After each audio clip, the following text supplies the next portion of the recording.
ములుగు జిల్లా మంగపేట మండలంలోని కమలాపురం హైస్కూల్లో దారుణం చోటు చేసుకుంది. సంతకం కోసం 500 రూపాయల నుండి 1000 రూపాయలను హెడ్ మాస్టర్ అక్రమంగా వసూలు చేశాడని విద్యార్థులు తల్లిదండ్రులు ఆరోపించారు.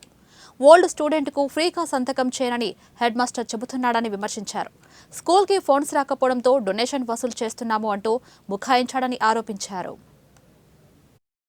ఇంత అంత నేను చెప్పట్లేదు, ముందు డబ్బులు ఎంత ఇస్తామమ్మా చెప్పు అంటాడు ప్రిన్సిపల్. గవర్నమెంట్ ప్రిన్సిపలా? గవర్నమెంట్ స్కూల్ సారే. సరే, నా స్టూడెంట్ నా పూర్వాలకైతే నువ్వు ఉత్తనే పెడతాను. నువ్వు నా స్టూడెంట్ కాదు. మరి నువ్వు పోనీ నీకు కానీ ఇబ్బంది ఉన్నదా? ఇప్పుడు నేనేమంటాను, 6th నుంచి 10th వరకు ఎక్కడే డబ్బులు అనేవి జోబులు ఎప్పుడు ఉండవు కదా. అది మీరు ఇప్పుడు ఆర్గ్యుమెంట్ వద్దా?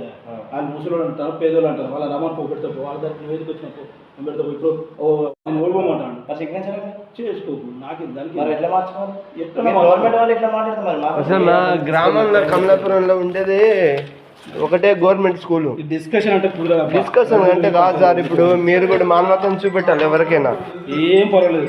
నేను మానవతను చూపెట్టలేదు. గవర్నమెంట్ అన్ని ప్రొవైడ్ చేస్తున్నాయి, నాకు అన్ని తెలుసు. మేమేంది ఒట్టిగా రాలే. ఉట్టిగా రాబోతుంది. ఉట్టిగా రాబోతుందా? ఇప్పుడు గవర్నమెంట్ ఇస్తలేదా, అది ఇస్తలేదా అంటే గవర్నమెంట్ ఇస్తే ఆయన ఉండగా అతలేసి నాకెందుకు అన్నాడు వెనకడ. అర్థమైందా? ఎవరు బాధలు అనుకుంటే